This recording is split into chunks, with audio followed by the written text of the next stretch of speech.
Empower Black men to live extraordinary lives. Shatter the stereotypes. Power Black men. Power Black men.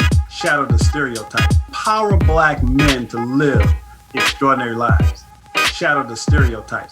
Shatter the stereotypes. Power Black men to live extraordinary lives. Welcome to Shatter the Stereotypes, where the intention is to empower Black men to live extraordinary lives. This show is based on the simple idea that every Black man is capable of creating inner peace, dynamic health, great relationships, and financial abundance. Therefore, we provide insights and strategies to educate, motivate, and inspire Black men to reach their full potential and create the life of their dreams.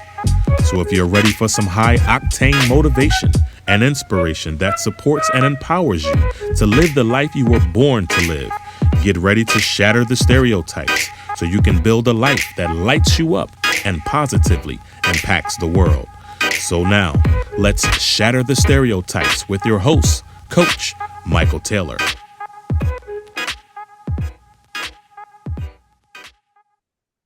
Hello and welcome to Shatter the Stereotypes, where my intention is to empower Black men to live extraordinary lives.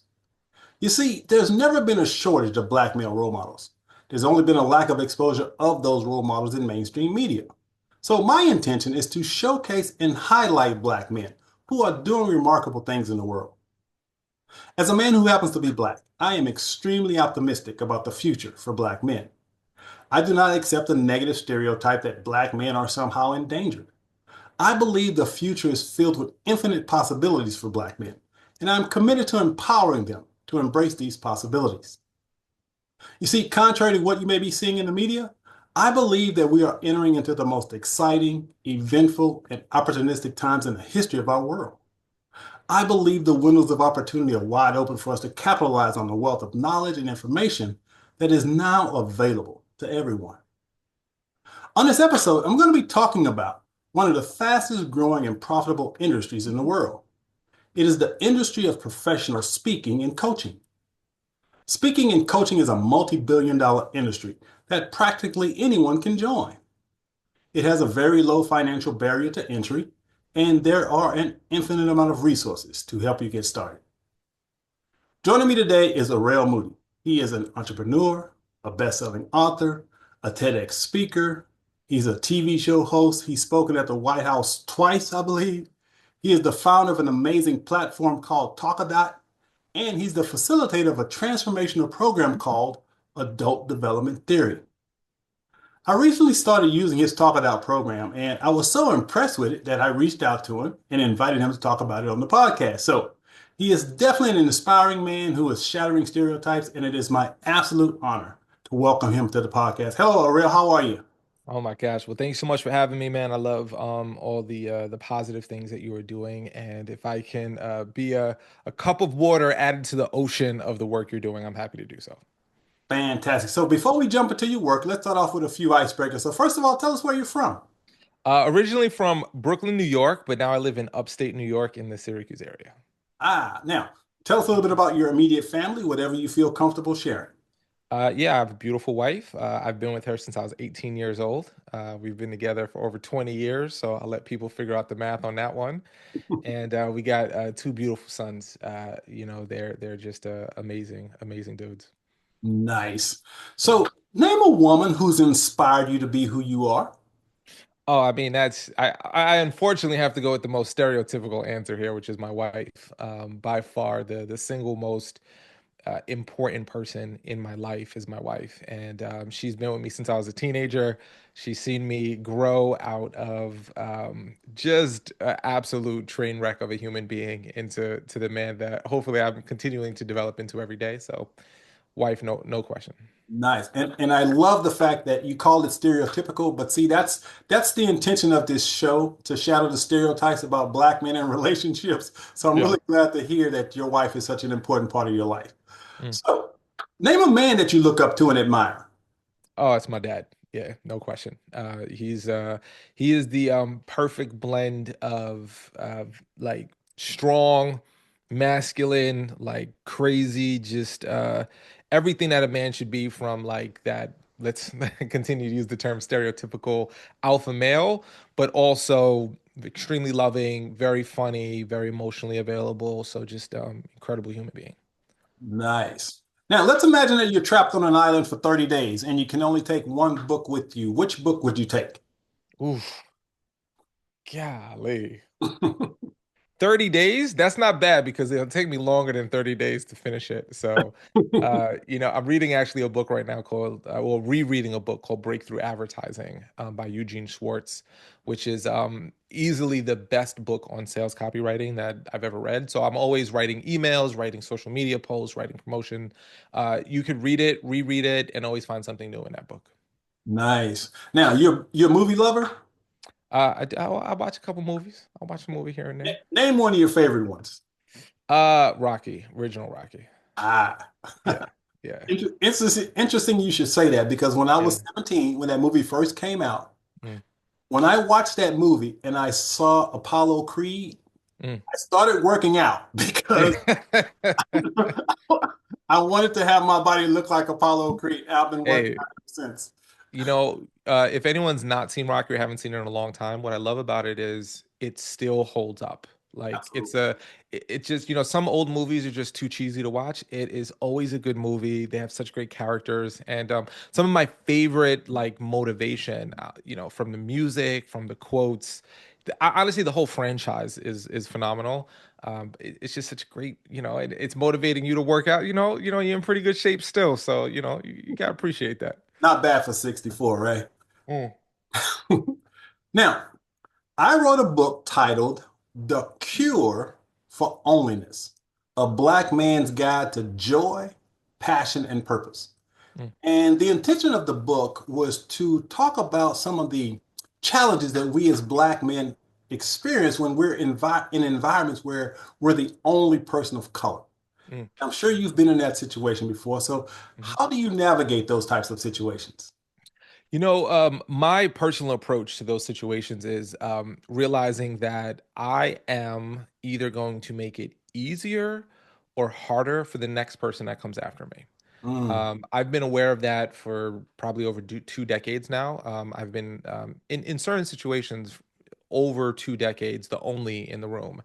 And if I realize that that interaction they have with me will either make the next person's interaction, oh, I remember Arel. Arel's amazing and he's awesome and he's fantastic. So the next person that comes into the room, they now have this historical data point of someone who they had a wonderful experience with.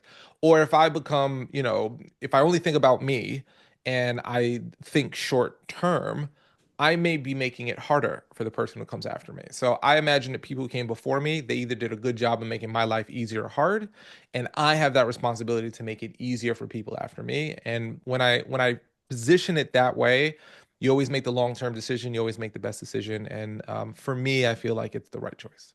I love that answer. I've always sort of seen myself as a representative in some way, and how I show up in the world, as you mentioned, is a way that people are going to see other people that look like me. That's right. So I try to represent, if you will, in a positive light. Yeah. And with that being said, as a man who happens to be Black, are you optimistic or pessimistic about the future in general?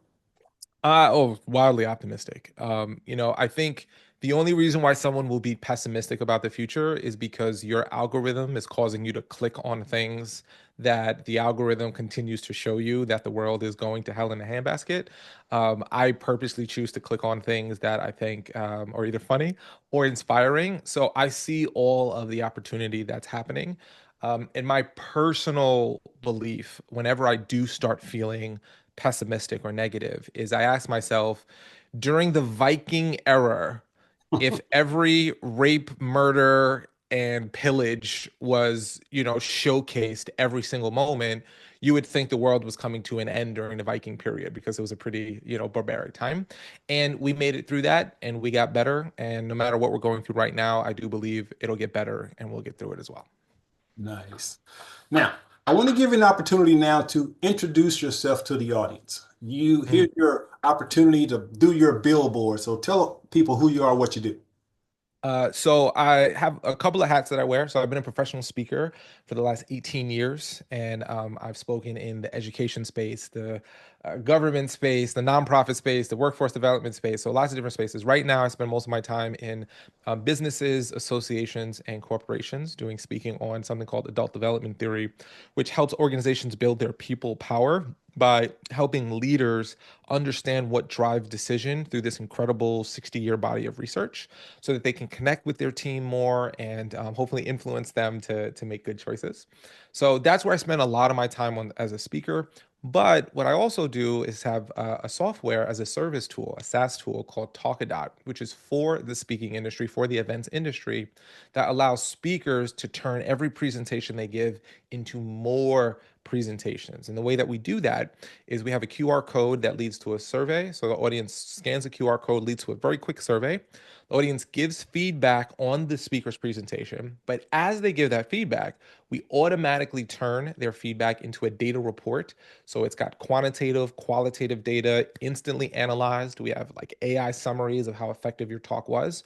So now, as a speaker, I can actually measure the impact in real numbers of my presentation so I can share it with my clients and potential clients. And I also pull leads from my audience of the people who want to work with me. So every single time I speak, by the time I walk off the stage, I've got a full data report. I've got images within that data report that I can share on social media, on my website to help promote myself. And I got opportunities to get better within that report based on the feedback. And I have a list of all the people that want to work with me, all the people that want to go on my email list as well. So every talk that I give no longer is a standalone presentation. It becomes something that builds the foundation of my business. Yeah, and that's actually how I was introduced to your work. I don't remember exactly how I saw TalkaDot, but I saw TalkaDot. What's a TalkaDot? And I remember clicking on it. Yeah. Oh, this is amazing because again, I'm just starting a speaker business. Mhm. And one of the challenges we have as speakers is to get testimonials and to get feedback on our presentation. And I saw Mhm.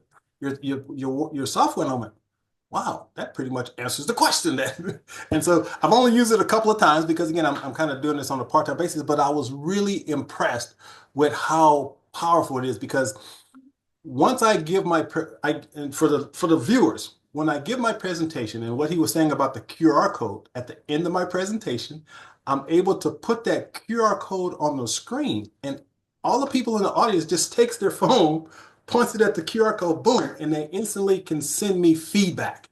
And that is so powerful as a speaker. So number one, kudos for creating it. And so did you create it? How did you come up with that idea? I'm curious. Yeah, so I'm a co-founder of it. I have two other founders who are amazing, Pokin and Jared. They're just incredible human beings, and we have an incredible team. So by no means am I doing this by myself. Though by no means is this like I'm an island. Without the team, nothing happens. Right. And the idea for it came about because as a speaker, lots of people will have asked me over the years, well, how do you get into speaking? Or how do I write a speech? Or how do I position myself? And I was actually helping who now is my co-founder, Pokin, helping her she had sold a company and she was looking into like her next steps. She was thinking about speaking. So I was helping her with it. And then I was just explaining the business of speaking. And she just kept asking me, like, well, why is it done that way? Because speaking is one of those like black box industries that people know speaking engagements happen, but most people have no idea the process of booking a speaking engagement. So it's like there's an event, and then somehow a speaker shows up on the stage and they get paid. What happens in between? So I was like just like schooling her to the game of all the things that happened. And she just kept saying, what, why is it done that way? Why is it done that way? Why is it done that way? And I kept saying the worst answer ever, which is that's the way it's always been. That's the way it's always been. I don't know. I don't know. This is just the game. I'm playing by the rules. And then, she was like, well, what if there was an opportunity to actually, potentially change the rules of the game? And I was like, well, the worst thing that would happen is I, as an individual speaker, would benefit. The best thing that would happen is that we would evolve and improve the entire industry. So I figured it was a win-win no matter what direction we went in. So, from helping her, the idea sparked and, we built a team and continuing day to day to try to improve upon it. Now, I think I heard you said something like, if you want to talk a lot, you need talk a dot. That, That's right. that was the thing that grabbed me. Yeah. How did you guys come up with the name? It literally was just a throwaway, jokey. I wish there was a wonderful story. That phrase, if you want to talk a lot and it just rhymed, get yourself some TalkaDot. And we're like, all right, we'll just call it TalkaDot. Like, connect the dots, TalkaDot. It literally was just kind of a funny word, and it stuck, and we just ran with it. Mm. Well, Yeah. again, I'm just now getting the hang of it, if you will. But Mhm. again, I want to give you kudos because I love what it does. I Thank you. absolutely love what it does, and I'm looking forward to really utilizing it to its fullest potential. Now, I want to go back a little bit though, because again, this whole podcast is about showcasing and highlighting Black men who are doing remarkable things. And I noticed that it says you actually spoke at the White House. Tell us a little bit about that. Yeah, so back in 2009 to 2013, so a 4-year period, one of the business that I ran was called Extreme Entrepreneurship Education. And the whole idea of that particular business was to expose kind of similar philosophy as what you're doing. We wanted to expose, but in this case, young entrepreneurs to young people. So we wanted people under the age of 30 who had built successful companies to showcase, like, hey, young people can start businesses. Like, this is something, entrepreneurship is viable. Now, if you remember, around 2008, there was something called the Great Recession, where the real estate market crashed, everything went to heck. It was pretty terrible. President Obama created something called the Small Jobs Act. And the whole idea was the way that we're going to get the economy out of this hole that we've created is through small business.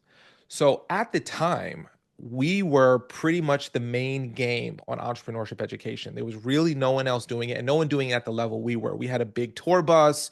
We were driving around the country. We were partnering with the Chamber of Commerce, with workforce development and colleges and high schools all over the country. So we were like the name. So when they wanted to do something to celebrate small business and young entrepreneurs, they reached out to us and said, hey, we'd love to do something to celebrate young entrepreneurs. So they actually tapped us on the shoulder to organize an event bringing some of the country's top young entrepreneurs to speak about entrepreneurship, what we need, what we need. So the first year we went to the White House and I got to speak on behalf of young entrepreneurs and the future of entrepreneurship. And then the second year, we actually decided to come up with an idea called the Future of Entrepreneurship Education Summit. And then that summit became like, ooh, let's do that. And then ooh, you know what we should do? We should create a top 100 award for young entrepreneurs. So we came up with something called the Impact 100 Entrepreneurial Impact 100, and we hosted that at the White House. And then I got to speak at that again. So it was a dream come true. I grew up in the projects in Brooklyn, New York. So for me to start in a project building and step foot and be an invited guest at the White House was just it shows the power and the beauty of our country. For all of the flaws that our country has, it is still by far the best place for opportunity. It is the best place to go from nothing and be something. And for me, that was the proof in my life that that's 100% possible. Wow. I love that stuff. Love that story. Now, you also hosted a program called Change Your Life. Tell us a little bit about that. Man, change your life, man. That you went deep into the archives with that one, man. That's a wonderful reference. So the short story of Change Your Life, it was short lived. I had a producer, so I had some TV, I had some content that I had put out, just speaking content, me speaking, me at events. A TV producer saw one of my videos and then said, "Have you ever thought about doing TV?" And I was like, "No, like that's never like I wouldn't be opposed to it, but no, it's not like I'm not an actor, it's not a pursuit of mine." And his philosophy was, "Hey, you remember Montel Williams? Remember that guy? Oh, Yeah, yeah. right. So for those for if you don't know who Montel Williams is, if you're listening to this, he was a talk show host in the same, Ricky Lake, Sarah Jesse Raphael, Oprah, and Montel Williams was like he was basically the dude, African American, bald dude, right? And the concept was no one's filling that gap in TV right now. There's no males of color that are owning in the talk show space. So I shot a pilot for Fox to host it. Everything was looking really great.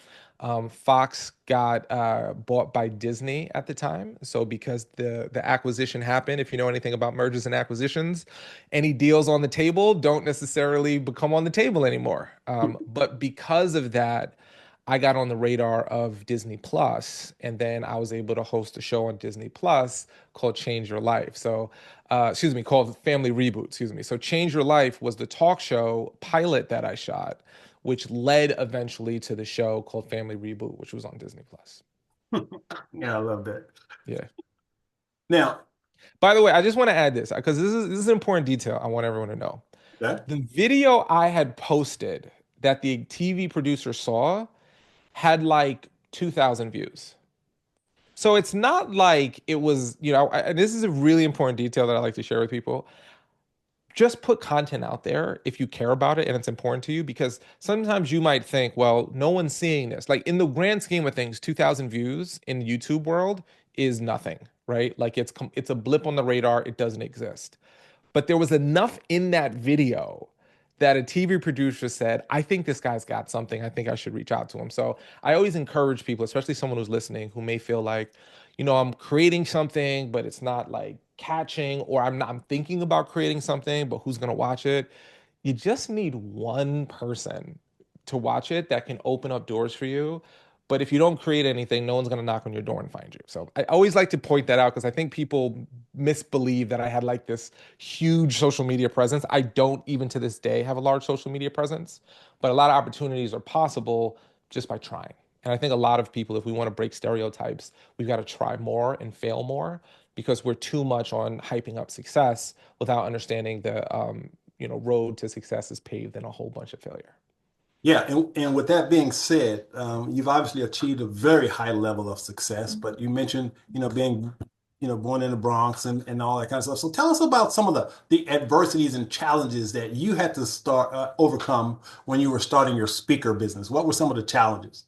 Yeah, so just for clarity, because the Bronx is a very proud borough. I grew up in Brooklyn, and Brooklyn is a very proud borough too. So I just want to acknowledge All right, Brooklyn, not Bronx. But shout out to the Bronx. I love the Bronx. all right, Brooklyn. Um, the biggest challenge for starting a speaking business when I got started is I just didn't know where to start. I didn't know how the game worked. I didn't know, what I should charge. I didn't know what should be on my website. I didn't know who the decision makers were.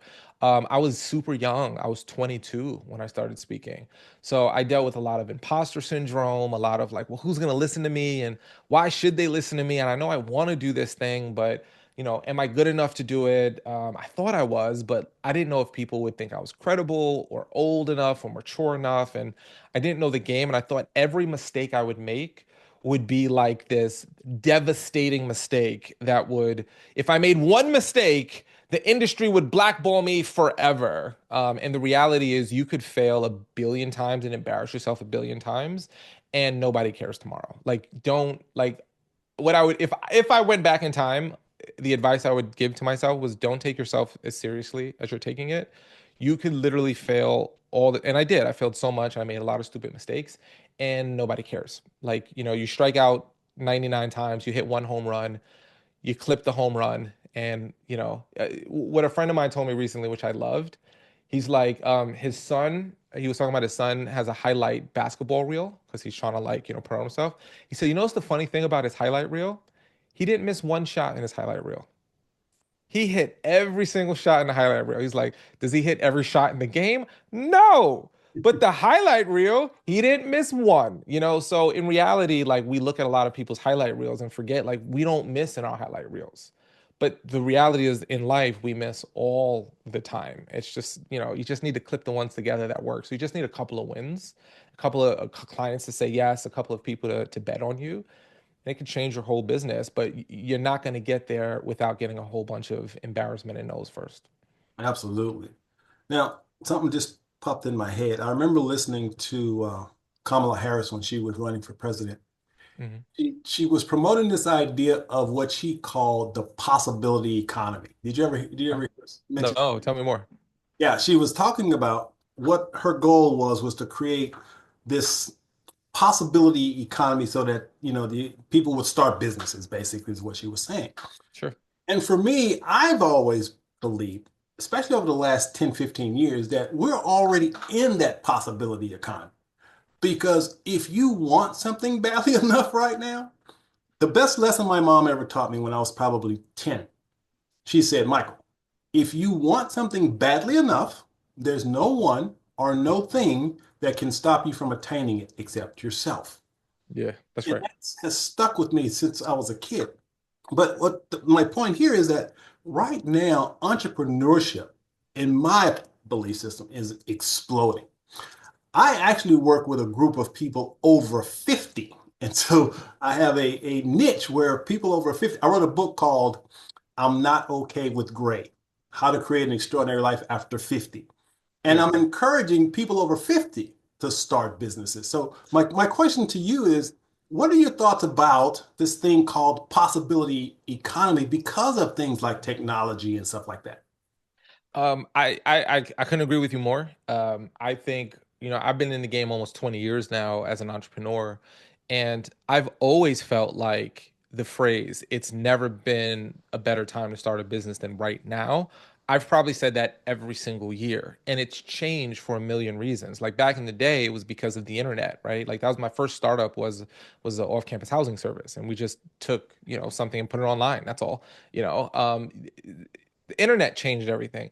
Then we started having phones and apps, and that changed everything. Now we've got AI, and that's changed everything, right? So, like, we as humans constantly evolve and make things better.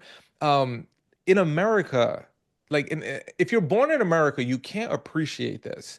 But in America, if I wanted to start a business tomorrow, I go down, I register my business, I'm in business. If you go to other countries, it might take you 2 to 5 years. You might have to have over $1 million in assets before you can even have the right to apply to start for a business, right? Like it's insane the barriers other countries put up, but in our country, anyone tomorrow could start a business, and we can start, what's called the MVP, a minimum viable product business, with like, hey, if I wanted to open my own mechanic shop, I could literally start doing oil changes in my garage. I can register a business, make my business my home address, my business address, or I could do mobile. Like I had a guy come to my house to detail my car. He has a mobile detailing business. He has no brick and mortar store. He goes to your house, connects his hose to my thing, and he's got all the equipment and made my car. And I didn't have to go nowhere. I didn't have to, I was in my office working out of my house. My car was detailed. And by the time he was done, it was before I had to pick up my kids for school. So it was way more convenient for me. That's the only guy I'm going to go to. And all he needed was a hose and like elbow grease and decision. It has never been a better time to start a business. And tomorrow it'll be better than it is today. And a week from now, it'll be better than it is today. And a month from now, it'll be better than it is today. I highly agree. And I don't know if you've seen this kid. I think he's 10 years old. Mm-hmm. He started a YouTube channel Mm-hmm. promoting toys. Mm-hmm. Okay. His company now makes $10 million a year. Mm-hmm. Mm-hmm. $10 million a year. He's 10 years old. Mm-hmm. And he started on YouTube. Because it does, like, the barrier to entry, like before, YouTube. Well, how would you get the word out? You would have to buy TV ads, radio ads, yellow page ads, phone book ads. Now, social media allows us to be the media, and it is like now YouTube, Twitter, X, Instagram, LinkedIn. That's more powerful than a billboard or a TV ad. In fact, I would argue if I was an entrepreneur, putting money into TV over social media would be silly. Like, unless your business calls for TV ads, but most businesses don't. Like there's no reason anything that you want to do, there's a way to do it, and there's a way to do it really affordably to start. And I think the biggest thing that entrepreneurs have to do is they got to validate their idea. That's the most important thing. There's no point in spending $500,000 on an idea that doesn't work. And a lot of people say, oh, people won't pay me unless it's this good first. And it's 100% not true. The truth about entrepreneurship is if you solve a problem that people have, they will pay you for it. Absolutely. Period. Period. Now, how well you service them and how systemized you are and how like white glove it is can always evolve and get better. But at the base level, if you solve a problem for someone, they'll pay for it, but you got to test the idea before you like put all your life saving into it. Yeah. And again, I'm still blown away by technology today. For example, this podcast. So we're doing this podcast. I'm in my home office. Hmm. This podcast literally goes around the globe, Hmm. literally, and it cost me $14 a month. I'm still, I'm still blown away how that's Sure. possible. I mean, think That's right. about it. That's right. That's just to me absolutely amazing. Now, let's back up just a little bit, Arel, because you Mm. said something interesting. You said you started, you started speaking like when you're in your 20s. Hmm. So I'm curious, when you were in high school, Mm. were you this motivated guy, bookworm? What kind of guy were you in high school? I was fringe cool. So what I mean by that is I was not cool and I wasn't the worst loser, but I was like embarrassing to a lot of people. Like I was on the football team, but I was on the bench. I didn't play. I was on like the JV baseball team. I was on the wrestling team. So I wasn't on the basketball team. I wasn't a starter on a football team. I wasn't in apex in any shape, form, or fashion. In reality is I was just a good kid. I wasn't a troublemaker. I wasn't like one of a lot of dudes would be like, I'm from the hood and I used to get arrested every day. And I was like, I'm trying to get out of the hood as soon as humanly possible. So I'm not gonna do nothing to keep myself here. So I was always kind of like, I went to school. I probably got like 70s and 80s on average in like school. So I wasn't by any means. It wasn't until I got to college that life opened up for me. Because in high school, I went to high school in Brooklyn, and where I went, you weren't cool if you were smart.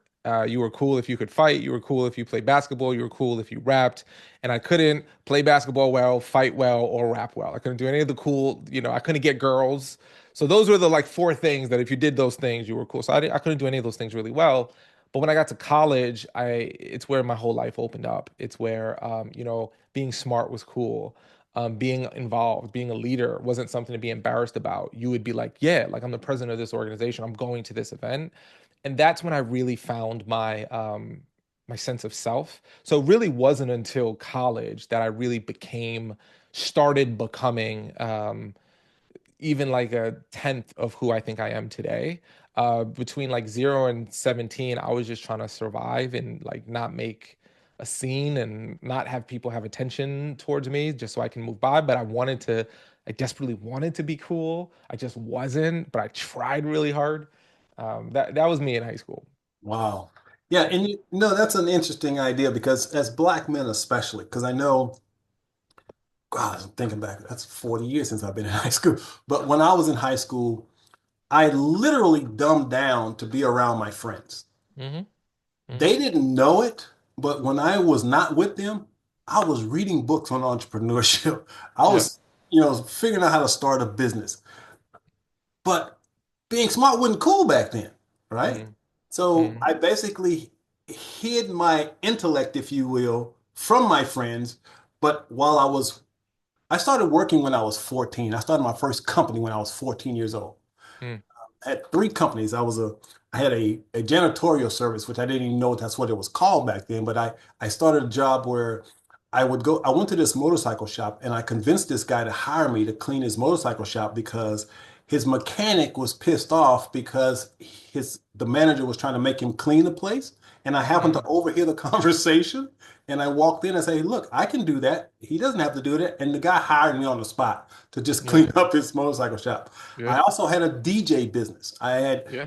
I bought my own equipment from Radio Shack and I'd go around and I'd do parties and things like What was your DJ name? Mr. T Riffic. Nice. I Mr. like it. Remember Mr. T, right? From Of course. Yeah. Yeah. Rocky, right? But I just kind of put a spin on Mr. T Riffic. That was my kind of thing. Yeah. But I did that and I installed car stereos. I love technology and I would install car stereos for my friends. So those are the three businesses that I had in high school. But my point is, my friends who weren't as motivated, when we hung out, we didn't talk about that kind of stuff. Mm. We just talked about all your typical stuff, trying to Hmm. find girls or whatever. But I think that's something that we as black men have to change. Mm. It's cool to be smart, right? And we have to be willing to capitalize on the information that's now available to us. So what do Mm. we have to do? We've got to invest in our own potential. And Yeah. that's one of the reasons I do this show, to showcase and highlight brothers like yourself who are role models. That's the best way to put it. Positive role models for us to see what's Yeah. possible. when my kids hang out with their friends, I lovingly refer to them as very, very successful future men, right?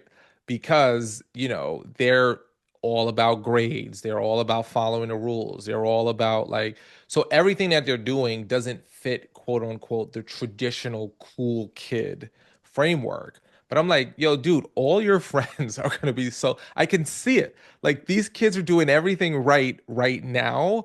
Just stay hanging out with these kids now, because the reality is, which is funny about like what you said about the stereotypes of it, is that in reality, we only have 3 to 5 friends anywhere we go, right? Like we don't like you might know a bunch of people, you might be affiliated or associated with a lot of people, but you only have 3 to 5 friends tops, like tops. So if you got 3 people who you like and they like you, and y'all happen to be nerdy or geeky, wave that flag, man. You got friends. They'll be your friends for life. They're probably going to be more successful than the people who are being jerk faces.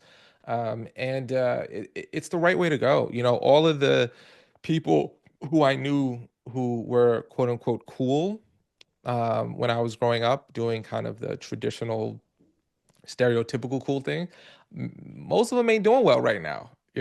Most of them ain't doing well. And all of my friends that were a little nerdy like me, we all doing just fine. So there's a correlation there. And I think if more people embrace that, what I would tell my children if they ever ask me is I'd rather be cool from 18 for the rest of my life versus being cool from like 12 to 18, right? Like give me one of those options and I'm choosing 18 for the rest of my life. And what it takes to be cool from 18 on is significantly different than what it takes to be cool from 12 to 18.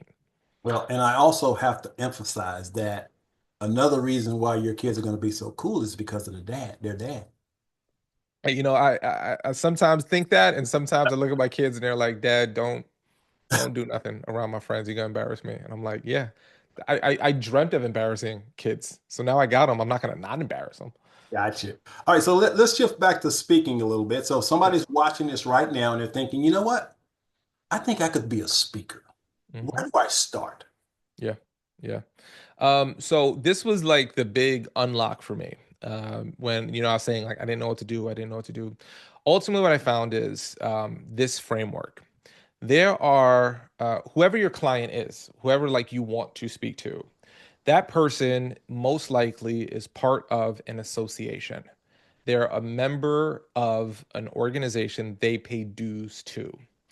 Every association has an annual conference. That's their biggest deliverable for their members. So, for example, if I am an HR professional, I'm probably a member of SHRM, the Society of Human Resource Managers. So, if I am a speaker that thinks, like, hey, I think HR professionals would love my work, okay, well, all I got to do is find out where SHRM has their conferences. And SHRM has state conferences and state associations and regional affiliations.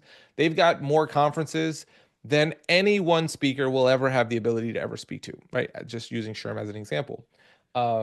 So all you got to do is get to SHRM. So when I was young, my unlock was 2 organizations. One was called APCA, APCA, the Association for Promotion of Campus Activities, and the other was NOTA, which it's changed, but back then it stood for the National Orientation Directors Association, right? So APCA was the Association for Promotion of Campus Activities. So basically, there were all of these colleges that are part of campus activities are a member of APCA. They go to these conferences where speakers like me speak, and they go, that dude would be perfect to speak at our college. Let's book him to go speak at our college. Same thing happened at NOTA. Orientation directors, they do orientation. They go to the NOTA conference. Speakers like me speak at that conference. The colleges go, oh my gosh, that guy's a great speaker. He should come speak at our campus, right? So once I kind of understood that there are people I want to speak to and they're dues paying members, then my sole job became, who do I want to speak to? What associations are they? What associations are they a part of? When do those associations throw annual conferences? And now what do I have to do to get onto the stage at those associations, right? So do I have to fill out a RFP, request for proposal, request for presenter? Do I need to email someone? Do I need to do like a snail mail campaign? Do I need to do an email campaign just to get them? Do I got to pay them money so that they will allow me to speak on that stage? I'm like, what do I have to do? And whatever the cost is, you do it. Because if I know that my ideal audience is in that room, even if it costs me like $5,000 in total fees, let's say like with airfare, hotel, ticket entry fee, but they'll let me speak on that stage, as long as I do a good job with my message, somebody in that room should book me to speak. And now I have TalkaDot, so I'll just ask for feedback and pull all of my leads through the software TalkaDot, and then I don't have to worry about selling or doing anything like that. The tool does it for me. But back in the day, I was collecting business cards, and like writing down everyone's information, typing everyone's information into a spreadsheet. TalkaDot automates that whole process. But I would do anything that I could, and as long as I, rinsed and repeated that process, I started getting booked more and more and more. Mm. Now, let's go back even earlier than that. So somebody's watching Mhm. this video right now, Yep. but they've never given a speech. They're not Mhm. looking for gigs. They just want to learn how to become a speaker. Mhm. Do they join Toastmasters? What do you recommend for that person that just wants to get into the game?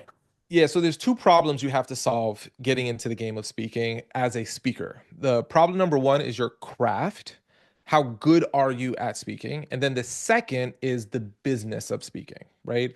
So Toastmasters is a perfect organization if you're like, I want to be good at speaking, but I'm petrified. I'm scared of speaking. I get up there and I want to be dynamic, but dang it, I'm not, right?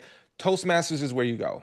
They're all over the world. I think it's like whatever the don't quote me on the price because it's probably wrong, but it's like it's like $25 to be a member. Like it's very very affordable. Anybody can get into Toastmasters, and it gets you the most valuable thing, which is reps and feedback. You need reps and you need feedback at the beginning of your craft building, and then your job is to eventually speak as much as you can, get as comfortable as you possibly can on stage, because just because you're charismatic in conversation doesn't mean you're charismatic on stage. You gotta make sure it transfers, right? And then the next thing you do from the craft perspective is you do as many free speaking engagements as humanly possible. There's a lot of people who will disagree with my philosophy here, and that is totally fine. You don't have to agree with what I'm about to say. It's just what I did, so that's why I recommend it. Is you speak for free as much as you possibly can, because what you're waiting for is someone to come up to you afterwards and say, "Oh my gosh, I'd like to book you to speak. How much would it cost for you to come speak at our organization?" Now, once someone asks you that, that means you're actually good enough to get paid to speak. And a lot of people go, "Oh, I ain't gonna speak for free. If you want me to speak, you gotta pay me." But like, well, are you good? Of course I'm good. Well, can you prove that you're good? No, they should just know them. No, like, look, if you don't have evidence and proof, like the proof that you're good is that someone assumes that they should be paying you to speak. That's your proof, like to be a professional speaker, to be good enough with your craft. So you speak until people go, "I'd love to have you come speak. How much would it cost to bring you in?" If they say, "Hey, could you come speak at our event? It'd be great." And it's assumed that you'll do it for free. Well, that might mean that there's things on the craft you still need to work on. Maybe it's your problem solving ability, your storytelling ability, the clarity of your message. So there's lots of elements that make a clear, good speech. So that's the craft side. Then the other side is the business side. And you can go to like National Speakers Association, NSA. There's lots of different coaches that help with it, but you've got to learn how to do the positioning, the sales, the marketing, and all that stuff that every business, has uniqueness to. But if you got the craft and you got the business, then that's how you become a professional speaker. Now, with that being said, for those who are watching this and go, all right, so I'm thinking about being a speaker. How much money can I make speaking? Give us a general idea of what somebody could expect, and let's just assume that they're a good speaker. Yeah. So the best way to answer that, which I'll give you the unhelpful answer and then try to give you more of a helpful answer. Okay. The unhelpful answer is, how much does a house cost? Right. Well, are we getting a broken down, dilapidated house in the inner city of Detroit? Or are we getting a, 15,000 square foot home in the hills of LA? Right. So those are both houses, but one house might be thousands of dollars, the other house is tens of millions of dollars, right? So there are speakers that make tens of millions of dollars as a speaker, right? These are your Tony Robbins of the world, your creme de la creme, top of the food chain speakers. And then you got speakers that make $0, hundreds of dollars, thousands of dollars. So the reality is there's a spectrum of how much you can make. Now, when you get into certain markets, you can expect to get paid a certain amount. So, for example, if you're speaking in the high school and college space, you can make $2,500 per talk, $5,000 per talk, like easy, right? So, if someone's like, oh my gosh, I can make $2,500 to speak for an hour, like there are some people that would go, that's the best thing in the world. There's other speakers who go, I wouldn't get out of my bed for $2,500. You're out of your, I wouldn't even brush my teeth for $2,500, right? Because they speak in a different market. Maybe they speak in association where they can get 7,500 to 15,000, right? So there's a range in the association. If you go in the corporate space, kind of like entry level corporate, you can get 10 to $15,000. But if you can get really good positioning, you can get 20 to $50,000 per talk, which I know sounds wild because for a lot of people, like $50,000 is an annual salary for certain people, but you can get that in literally one talk. Now you have to obviously like be good enough that people would want to pay you. But I know many people that make 35,000 a talk, 20,000 a talk. It's not unheard of when you're speaking in the business space, and you can do that per talk. So now all you have to do is ask yourself, well, how many talks could I stomach doing in a year? And then if you're like, well, I could do 100 talks. Okay, well, 20,000 times 100, if all you did was keynote speaking, is $2 million. So that's not unheard of. But there's also people who can't figure out how to make $2,000 a year, right? So there, there's a spread there that just has to always be kind of like understood about the game. Yeah. And again, there's an infinite amount of money to be made no matter what you want to do. So if you're thinking about becoming a speaker, my thing is, and like yourself, I believe, first of all, start off with free speeches. Matter of fact, I remember one of the first speeches I gave was at an elementary school because I just wanted to figure out how to speak. And I knew if I bombed in front of a bunch of kids, it wouldn't They'll be fine. They'll be like, yeah, that's fun. You're a good speaker. I want to eat popcorn now. They're like, all right, kindergarten kid.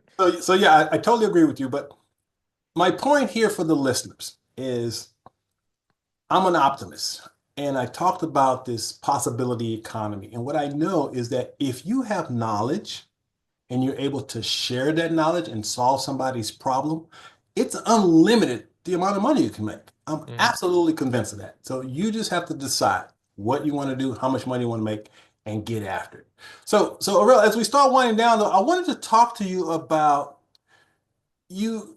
You have this thing called human development theory, or I saw it somewhere. Mhm. Tell us a little bit about what that is, real quickly.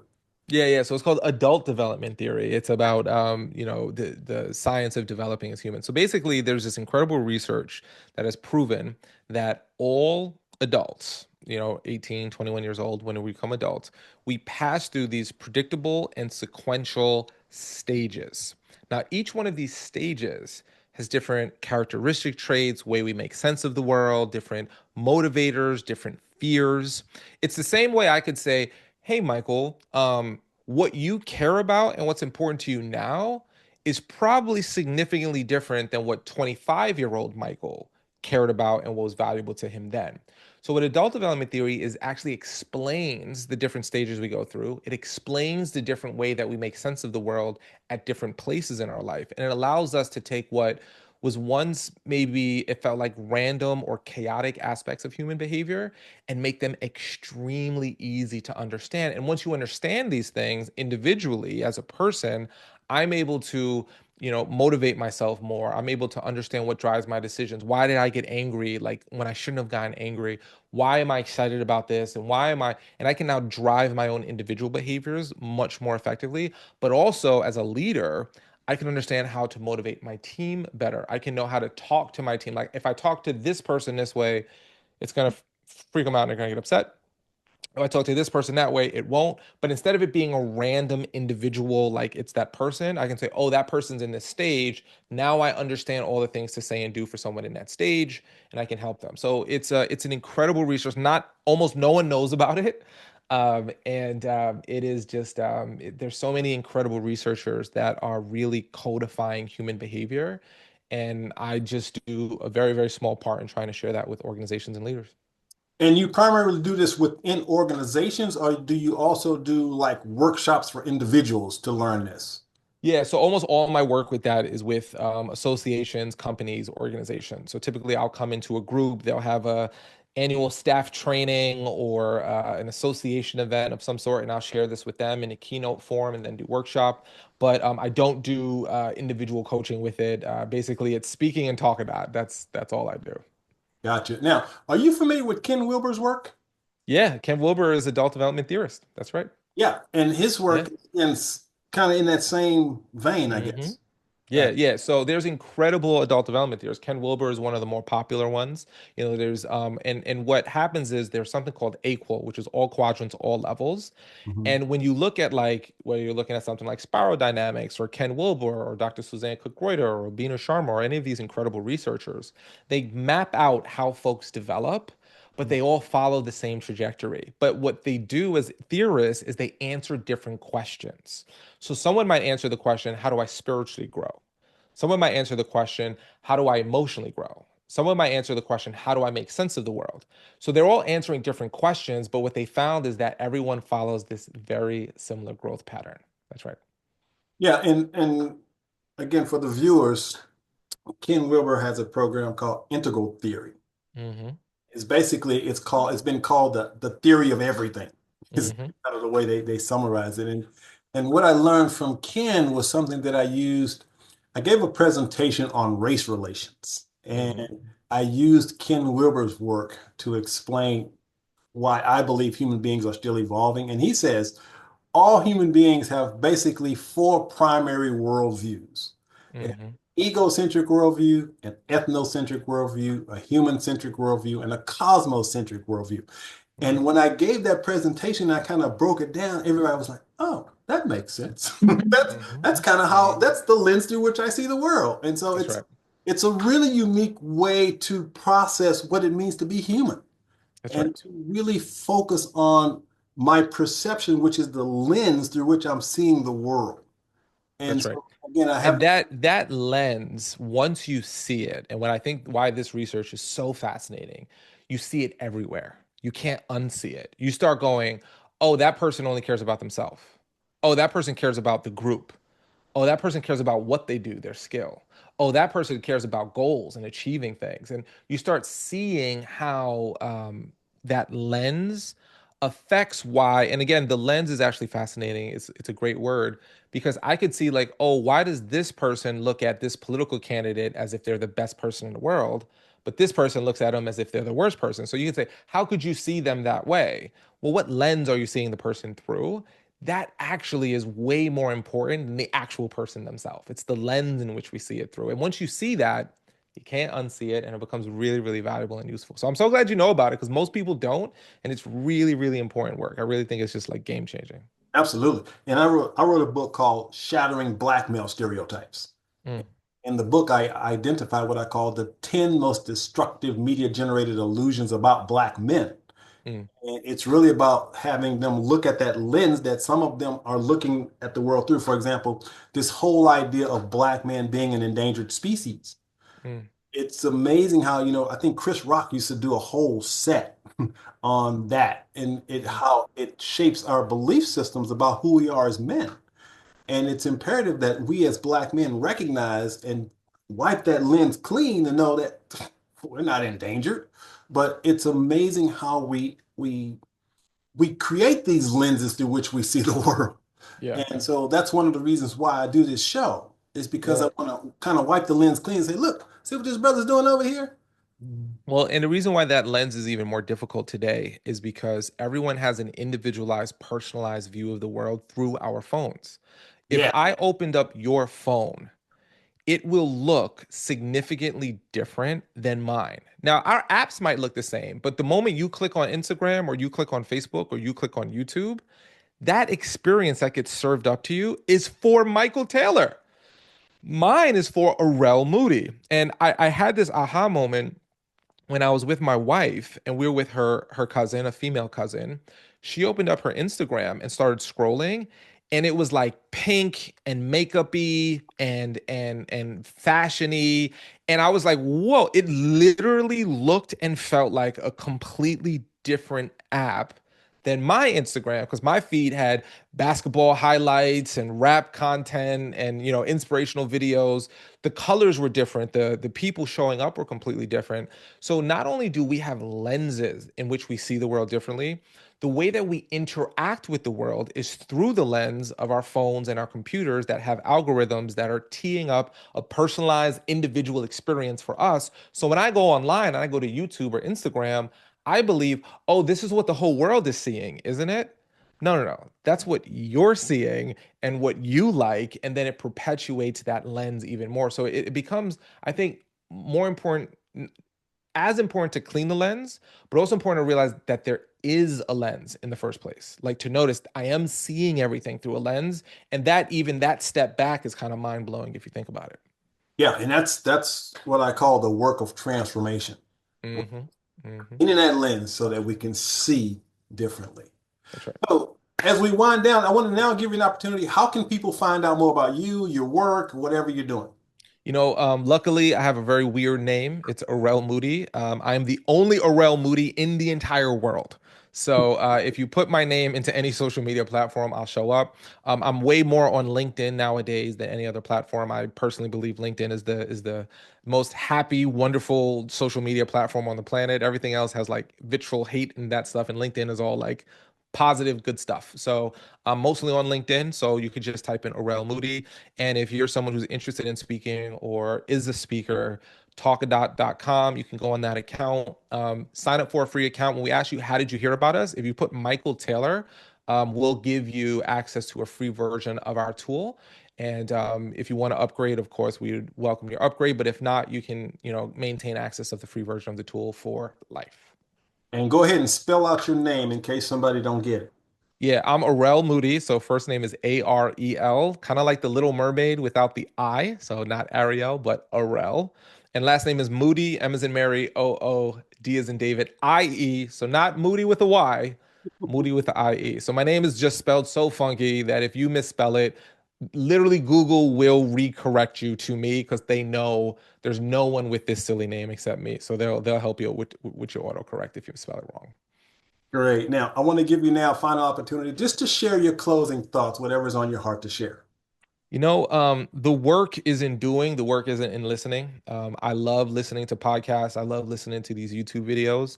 But if you listen to this and you don't see the world differently, if you don't do something differently, you're wasting your time. This type of content is not like stand-up comedy.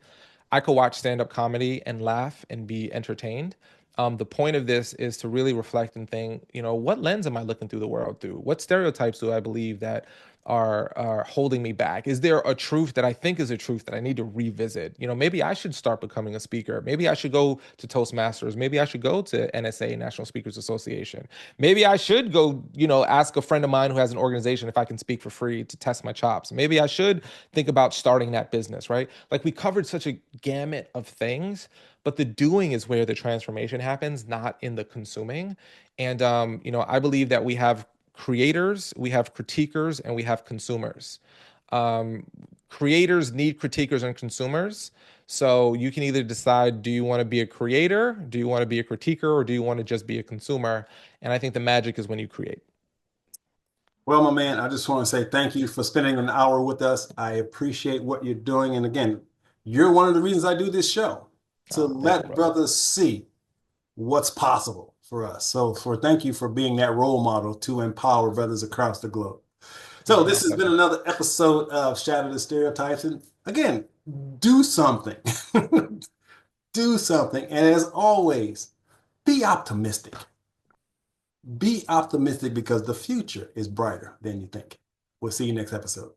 Take care.